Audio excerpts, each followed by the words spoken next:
Muy buenos días, mi nombre es Roberto Román, soy estudiante de la Universidad de Olmeca, de la carrera médico cirujano.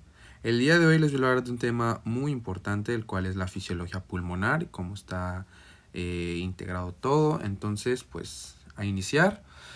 Y bueno, de manera a introducir el tema, nos podemos hacer una pregunta, el por qué respiramos, en dónde se utiliza el oxígeno que obtenemos del medio y cuáles son estos mecanismos y fuerzas que vamos a involucrar en todos estos procesos. Preguntas como estas son las que debemos hacernos al hablar de un tema tan importante como la respiración. Vamos a dividir el tema en 4 puntos importantes: la mecánica pulmonar, leyes de gases, intercambio gaseoso, los shunts pulmonares y áreas de West. Y bueno, iniciamos.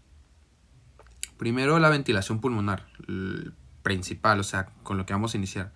La respiración proporciona oxígeno a los tejidos y retira el CO2. Entonces, la ventilación pulmonar es el proceso en el cual nosotros vamos a ver cómo el aire va a entrar y va a salir de los pulmones para permitir que haya este intercambio de gases con la sangre. Entonces se va a dividir en dos fases que vamos a ver adelante, la inspiración y la expiración.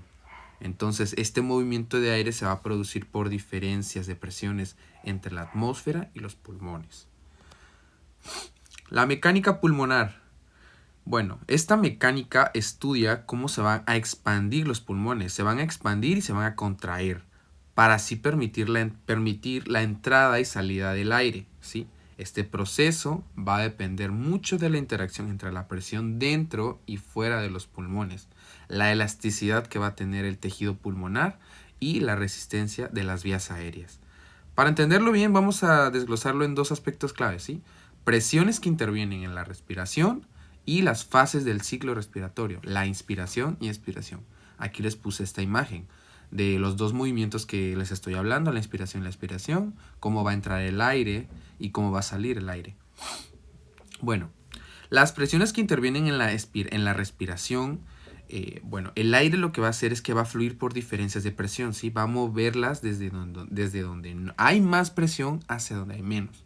Las principales presiones que vamos a ver que van a estar involucradas son la presión atmosférica. Esta es la presión del aire la que nos rodea, ¿no? O sea, es la que pues vamos a tomar como referencia para compararlas con otras presiones. La presión intraalveolar, esta presión es la presión que está pues dentro de los alveolos, como lo dice su término.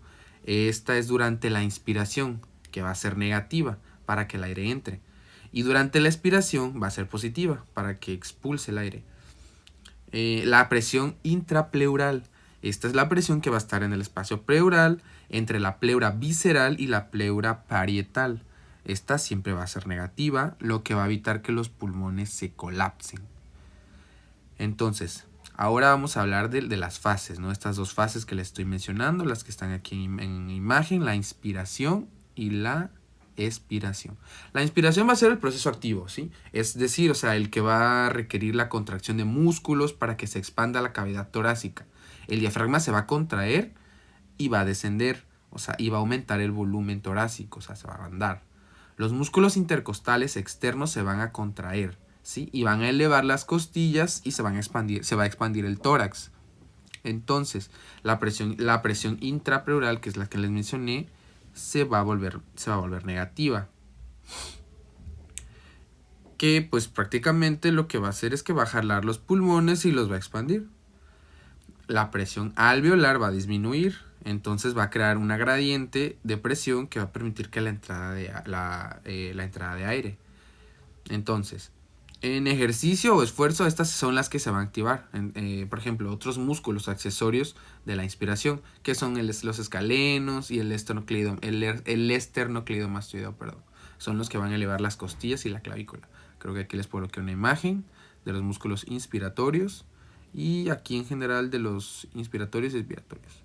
Bueno, ahora les mencioné la inspiración, ahora voy con la expiración. Bueno, ¿esta en qué va a consistir o cómo, o sea, qué es lo que va a hacer? Esta va a ser un proceso pasivo en reposo, activo en esfuerzo. En reposo, la expiración es un proceso muy pasivo gracias a la elasticidad de los pulmones, ¿sí? El diafragma, los músculos intercostales externos se van a relajar y los pulmones van a retroceder por su elasticidad, ¿sí? Van a disminuir el volumen. La presión alveolar va a aumentar, como les mencioné anteriormente, va a empujar el aire hacia afuera. Y el aire sale hasta que la presión alveolar se iguale a la de la atmósfera que lo rodea en general. ¿Ok? Ahora vamos con las leyes de los gases. La ley de Boyle, de Charles, de Gay-Lussac, de ley de Dalton. Bueno, estas leyes son las que nos van a explicar, o sea, cómo se comportan estos gases que están dentro de nosotros, dentro de este sistema respiratorio, y cómo van a afectar la ventilación, el intercambio gaseoso y todo este transporte de oxígeno y dióxido de carbono que tenemos en la sangre. Primero vamos a empezar con la ley de Boyle, la relación entre presión y volumen. Esta ley pues es la que dice que la presión y el volumen de un gas son inversamente proporcionales cuando la temperatura va a ser constante. Entonces, ¿cómo la vamos a aplicar en la respiración? Primero, la inspiración. El diafragma se va a contraer y el volumen torácico va a aumentar. Entonces, al aumentar el volumen, la presión dentro de los pulmones va a disminuir. Entonces, como la presión pulmonar va a ser menor que la atmosférica, el aire va a entrar. Ahora, en la expiración, el diafragma se va a relajar y el volumen torácico va a disminuir. Al reducir el volumen, la presión va a aumentar. Entonces, como la presión pulmonar es mayor que la atmosférica, el aire va a salir. Vamos a poner un ejemplo clínico. En una crisis asmática, los bronquios van a estar pues estrechos, van a estar muy estrechos, lo que va a aumentar la resistencia del flujo de aire. Entonces, aunque la ley de Boyle sigue aplicándose, se necesita un mayor esfuerzo pulmonar, ¿no? Para generar las diferencias de presión que permiten el ingreso y salida de aire. Ahora, ley de Charles. La ley de Charles. Esta ley va a establecer que la presión constante que va a haber, el volumen de un gas va a ser directamente proporcional a su temperatura en Kelvin. Entonces, en este contexto pulmonar, pues esta ley se explica como la temperatura corporal que puede influir, ¿no? En el volumen de los alvéolos pulmonares y el aire que va a entrar y sale de los pulmones. Esto entonces durante la ventilación, pues va a haber inspiración, inspiración. Y el aire que entra en los pulmones, pues generalmente va a estar a una temperatura baja, y que la temperatura interna del cuerpo aproximadamente unos 37 grados centígrados, ¿no? Cuando el aire es inhalado y se calienta en las vías respiratorias y su volumen aumenta debido a la expansión que va a haber de las moléculas de gas. Ahora, la ley de Gay-Lussac en la fisiología pues va a establecer que el volumen que es constante, la presión de un gas va a ser directamente proporcional a la temperatura en Kelvin. Y va a tener relevancia en situaciones como la presión que va a tener las vías respiratorias, ¿no? Internamente, y la presión en los pulmones durante la respiración.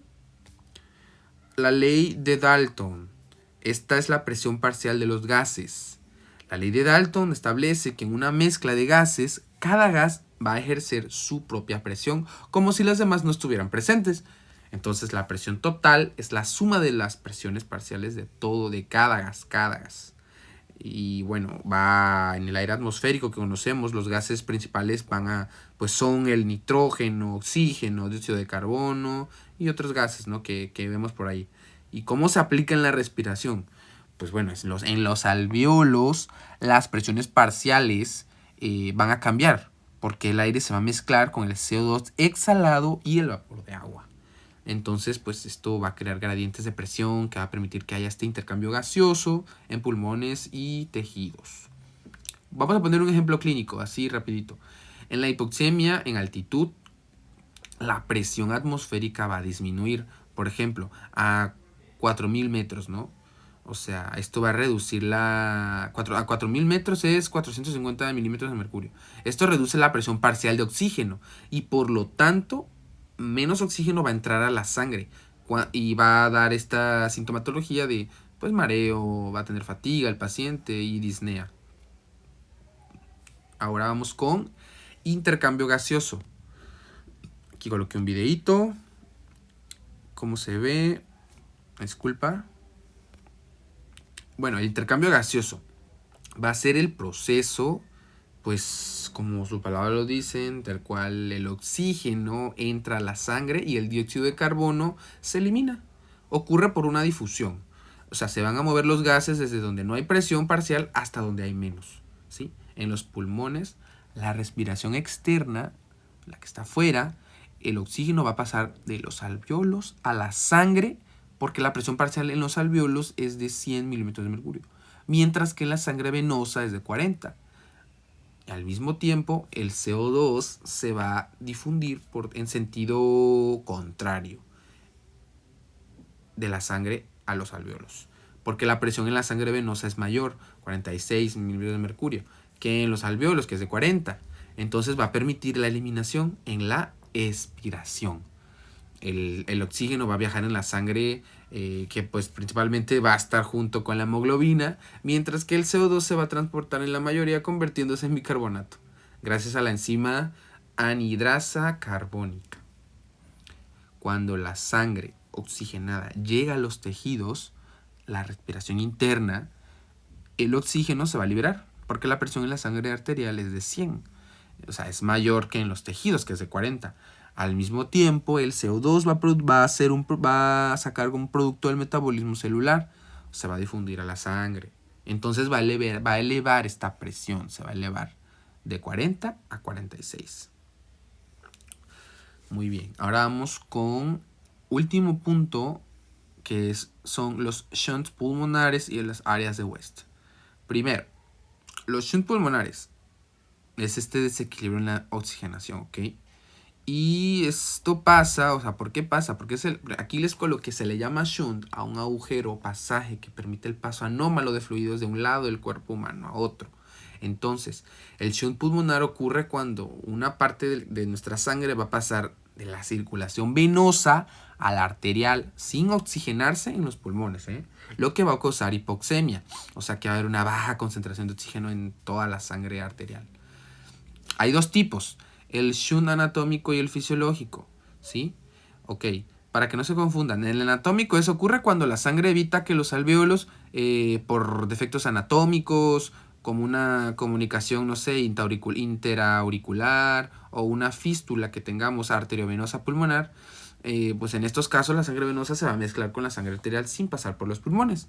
Ahora, en la fisiológica o funcional, pues va a pasar que la sangre, cuando la sangre sí pasa por los pulmones, pero no puede oxigenarse porque hay alvéolos mal ventilados, esto se ve en enfermedades como por ejemplo la neumonía, ¿no? Neumonía, atelectasia o edema pulmonar, pues donde los alvéolos van a estar colapsados o llenos de líquido.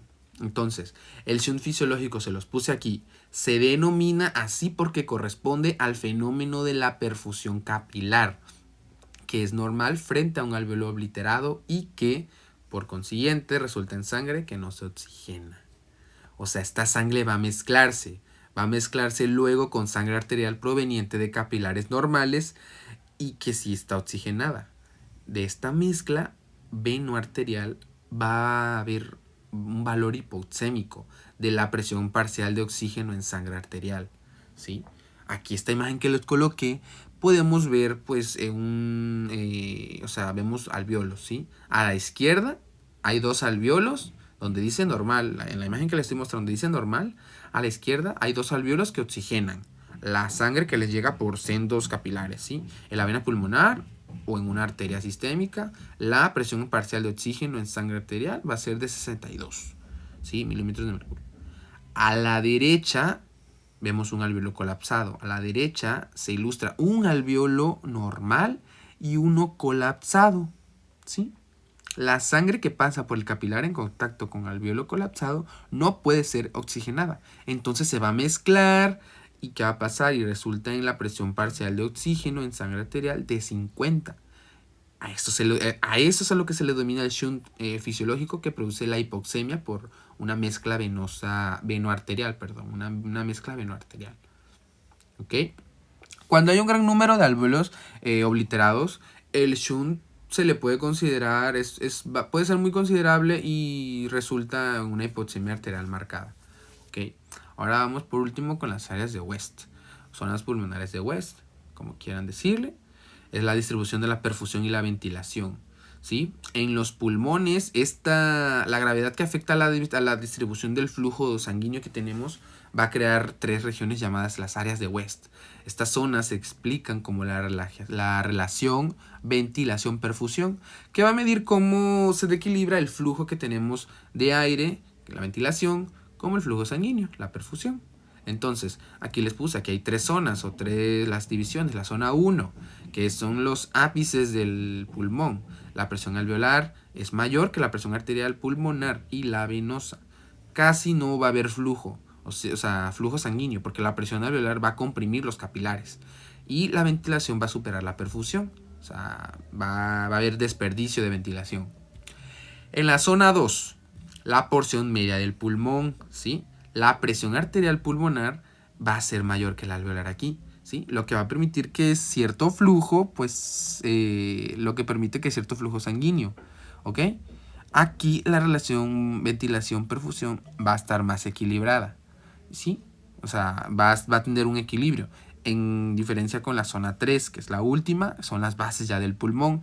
Aquí pues la presión arterial y la venosa ya van a ser mayores que la alveolar. Entonces va a haber un máximo flujo sanguíneo, porque pues aquí la gravedad va a favorecer la perfusión.